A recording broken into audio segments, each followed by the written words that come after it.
Hello, and welcome to Music Minute. I'm Kevin Barger, the Director of Music Ministries here at Epiphany Lutheran Church in Richmond, Virginia. We're glad that you've joined us this evening as we take a look at our online hymns for tomorrow's worship service. We're going to go in order today. So the gathering hymn is "O Happy Day When We Shall Stand." And this hymn was actually written for the General Convention of the Norwegian Missionary Society in 1846. And it was so popular that there was scarcely a mission service from the time the hymn was written until today, present day. It is used in almost every mission service that has been held.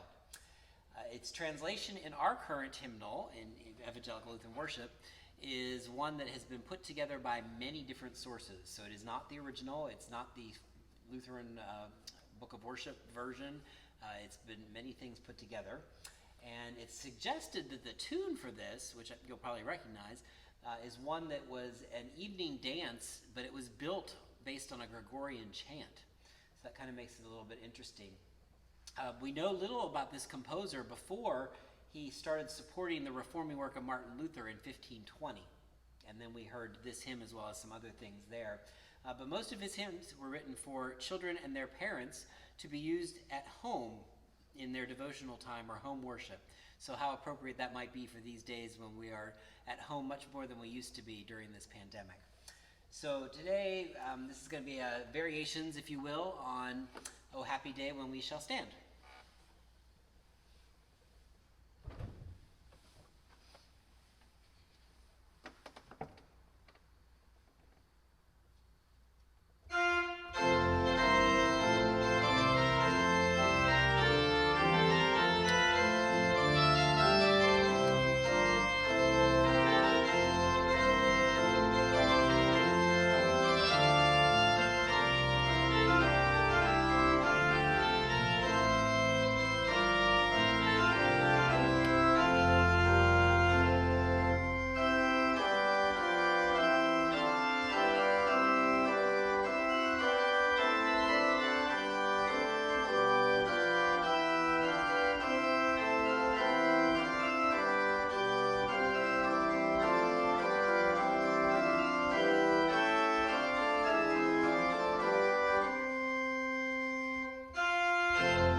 Sung that tune with many different texts.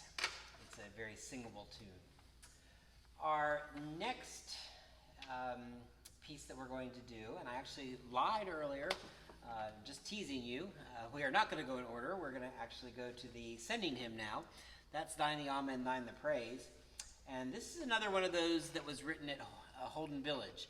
And I've talked about this before in earlier months, and we talked about a Marty Haugen tune that was written at Holden Village during the Challenger discovery.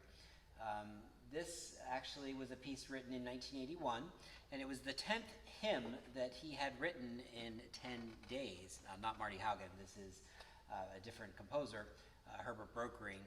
And Walter Bowman actually was doing a Bible study at Holden Village, and he did one every morning. And what happened was the next day, this new hymn would come and be appearing for them to sing, which was a reflection on the prior day's Bible study. So Carl Schalk was actually the one who wrote the tune to go with this. So the story goes that they would have Bible study in the morning, and then Herbert Brokering would go off and write his text and words, and then Carl had until about 3 o'clock in the afternoon to get a tune to go with the words, and then those words were going off to the printer and being processed for the next morning so that everything was put together. This is actually Now the Silence was another of Carl Schalk's tunes that had been written, and this was supposed to be the then that went with the now. Now was the hymn tune for Now the Silence, and they said that he should write a tune called Then. This was supposed to be that, and it's kind of led its way towards that, but it became known as Thine rather than Then. So this treatment of this particular hymn is very different than what you'll hear tomorrow. We sort of have a loud introduction tomorrow that'll lead us into this grand, glorious singing, and it's flowing eighth notes, and it just really goes, and I think the congregation sings this very, very well. This is very introspective and reflective, and you'll recognize the tune. It's in the pedal, and has lots of rich jazz chords, and I hope you enjoy this.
So for our last hymn, I'll move over to the piano in just a second. This is When Peace Like a River, or also known as It Is Well With My Soul. And the author of these words actually wrote them in 1873 after his wife was actually saved in a boating accident and his 4 daughters were killed. They died at sea on a French liner, hence giving it the name of the tune.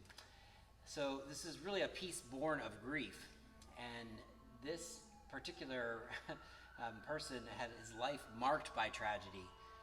Just before the Chicago fire of 1871, he had put all of his money and more into real estate in Chicago in what is now known as Lincoln Park. And unfortunately, he lost all of that in the fire. 2 years later, he planned a trip to Europe, and that was for his wife's health, who was not doing well. And that was the boat liner that he was not present. He was not able to go at the last minute. His wife and daughters, 4 daughters, were on that. His wife was spared, but his 4 daughters were killed. Following that tragedy, there was another daughter and son born to the couple, and the son later got scarlet fever, and he also died, leaving 1 daughter, and then there was another daughter born after that, so he did end up with 2 daughters. They eventually moved to Jerusalem. There was a lot of issues that had just kind of plagued him and whatever, so they ended up moving to Jerusalem. And even the composer, Philip Bliss, who composed the tune, he did that the year that he died, and he died in a train accident. So it is just like everything surrounding those who were part of this hymn lived a tragic life. So anyway, this is When Peace Like a River, and again, I'm going to go over to the piano for this one.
I love that arrangement. I think it really pulls out some of the grieving that he must have been feeling as he was composing or writing those words. So thank you again for joining us this evening. If you are joining us tomorrow, of course, we will be in person at 10 o'clock here in the sanctuary. Please sign up before you come. And we are at 10:30 on Facebook and YouTube if you are joining us online. Either way, we hope to see you in one place or the other, and we'll hope to see you back here next Saturday for Music Minute. Thanks again for joining us.